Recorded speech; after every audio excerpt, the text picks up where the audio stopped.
it's still, it's great. But ideal is Imam Zaman.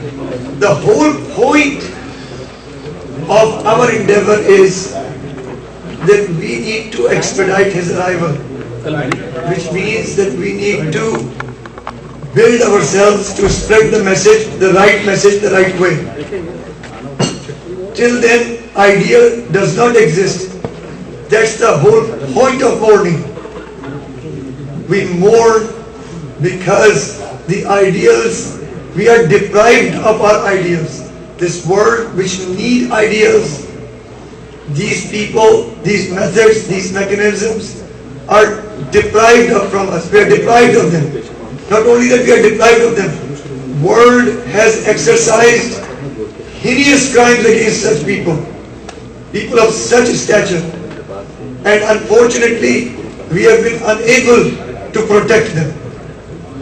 And so we yearn, we long for their arrival, and we want to expedite it by becoming capable for them. Yes. One clarification. Yes. You have mentioned that Sali, which I have said, what I have heard that Sali gave the pen to Prophet Muhammad. And he did it himself. And he did it himself. And that's the only occasion, because I have heard it even from very reputed alims. Right. And that's the only occasion that people, the other sect used to call him Ajami. Right. That's the only time. Ummi. Right. Ummi, and then that's the only time. And the other thing is that other thing is that he is also the Gawah of Risalat. Right. So he cannot back off from his. But the point is not that. The point is, Hazrat Ali expedited this. He was not a hindrance to this. The point is, but he didn't say, no, I'm not going to give you the pen, you can take the pen yourself. My point is that Imam Ali was Muti of Risalah. That I agree. The Ataz is but and the Prophet did it. Prophet did it himself. You are absolutely correct. My point that I'm going to make is that unlike others who started spreading rumors, Imam Ali said nothing, do this, gave the pen, Prophet did that, end of story. Imam Ali said nothing about it.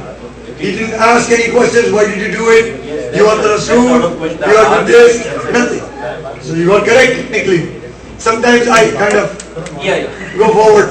But you are correct. You are absolutely right. Next question. Next. To relate to the government, what does the government Yes. In what's first of all, the governance of God is inherently different from the ones that are ungodly. So, if you want to know the governance of God, how many names of Allah do we know are there? 99 is the youngest. Who said that? So good job. 99. Good job. Just read the names of Allah. The manifestation of the names of Allah, the manifestation of His attributes is the governance of Islam. So because inherently it's the government of justice, compassion, kindness and knowledge, where people are treated out of knowledge, not out of bias or compulsion. ये नहीं है कि उसके कबीले का है तो ऐसे करेंगे, इसके कबीले का है, he belongs to this tribe so he will be like that, okay? Because he belongs to this class so he will be treated like this.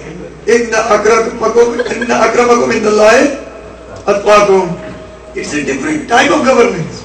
It's a different, and people are trained to become better than themselves. They are called towards knowledge, reason, so that what we call it BPL, the Bipende Kalota, right? The one without the bottom. You create a bottom so you can hold within you what comes within you. Not a method where whatever you have, people do holes in it. So whatever you even have, you lose it.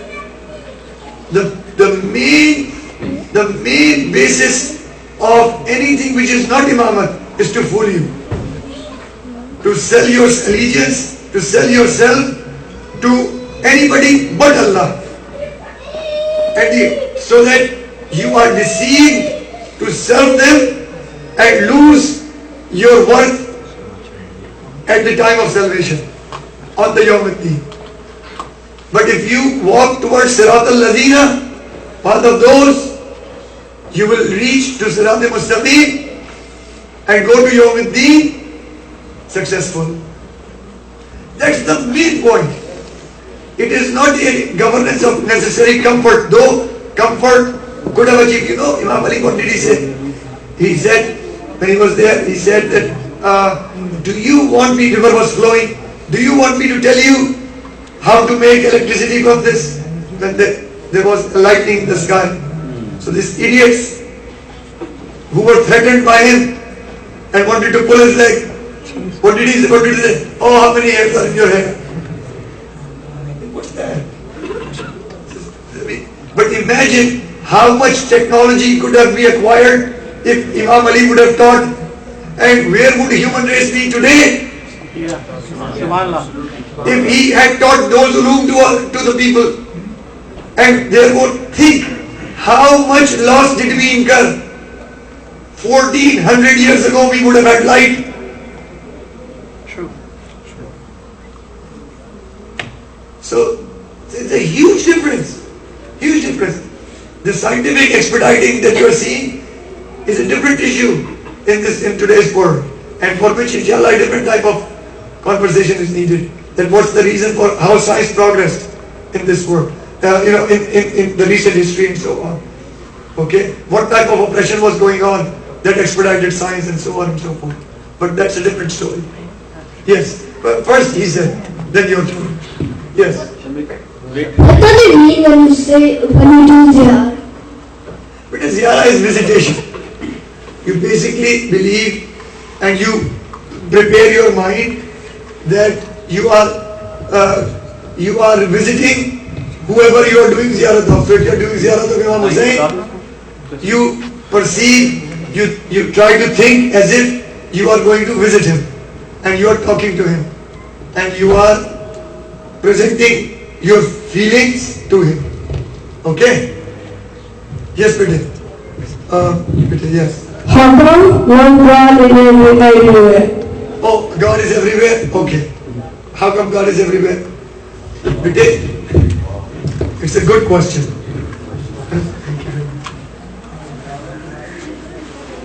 It's a very good question. Unfortunately, the time I needed to express it, I could not have here. But I have recorded it and inshallah we will upload it. But very briefly. Bete, how old are you?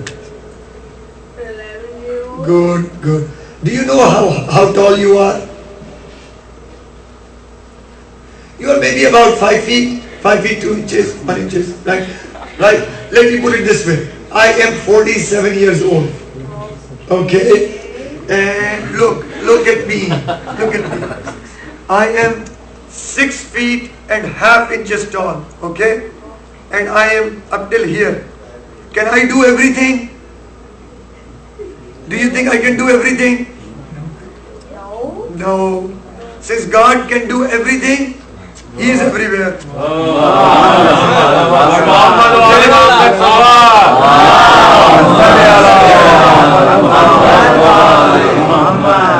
That's the short answer.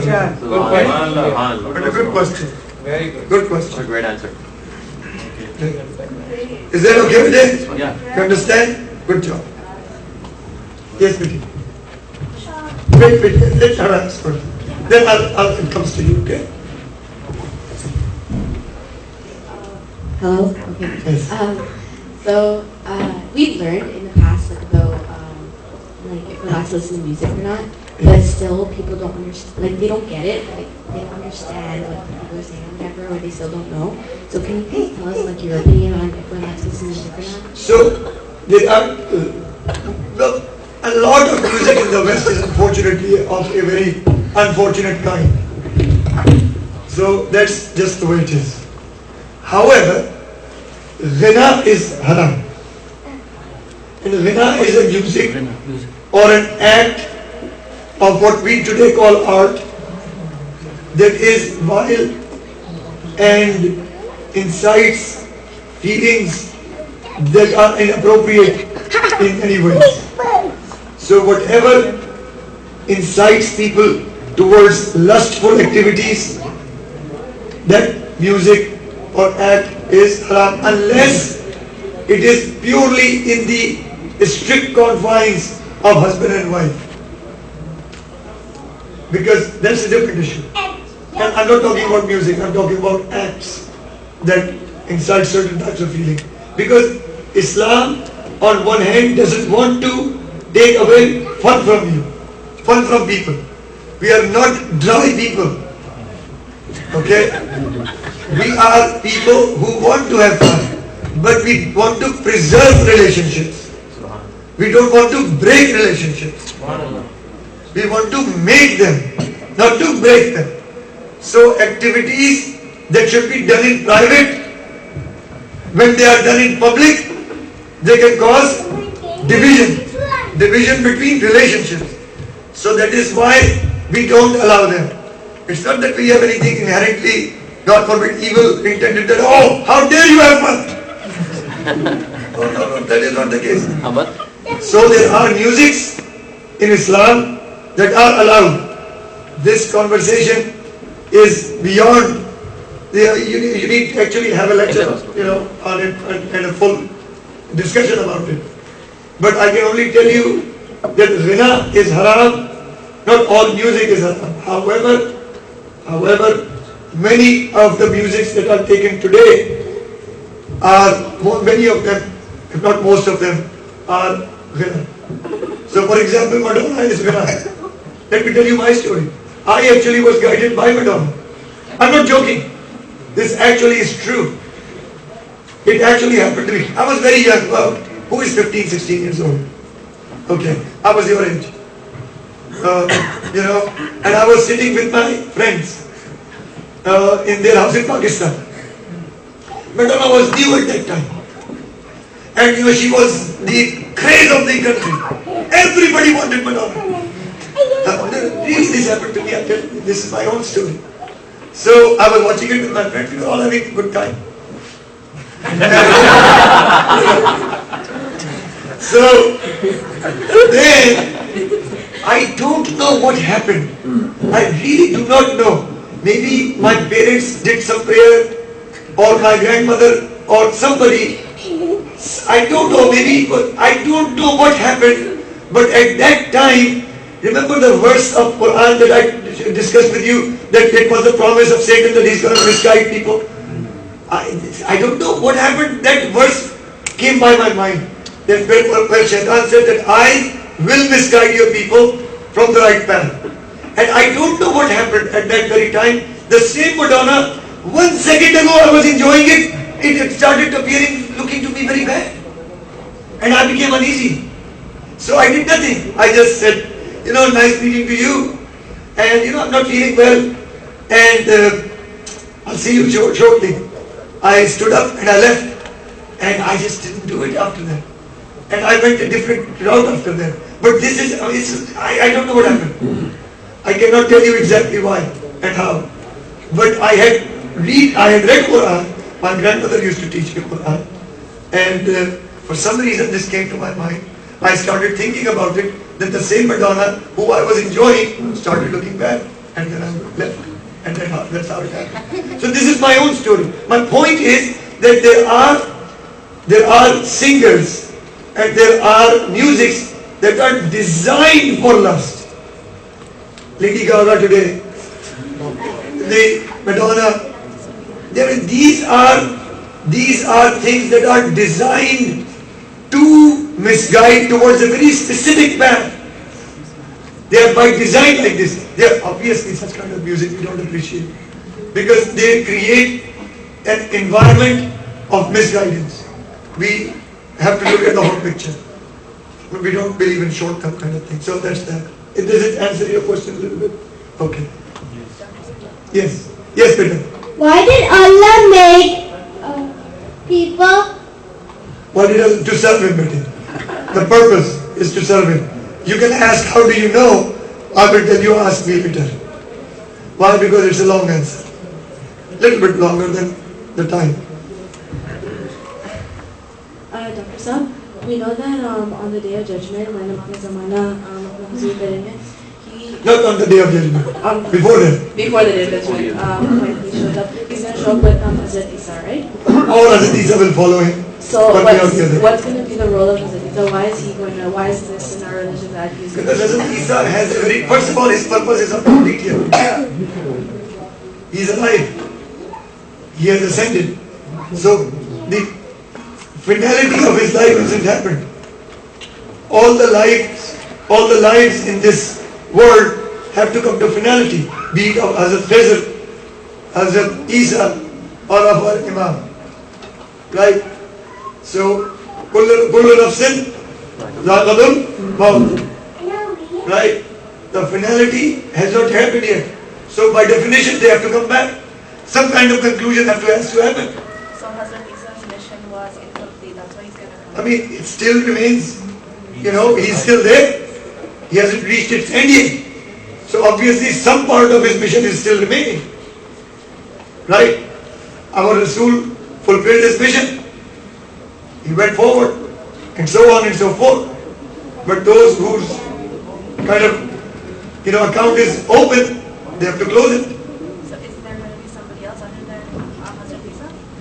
Yeah, I mean, there are other prophets, Other prophets are going to come as well? and so on and so So forth. there, I think. Right. Okay. And so, Okay, so it's not just our Imam is right, but the point is that Hazrat Isa is the one who has 1.2 billion followers. They will never be able to complain later. That, you left us, so we didn't know. Said, okay, I'm here too. Okay. So if you have to launch any complaint, here I am. Right? So, So there's, I just have this one question about the role of Hazrat Khizr in Islam, because I did some research, I couldn't find a lot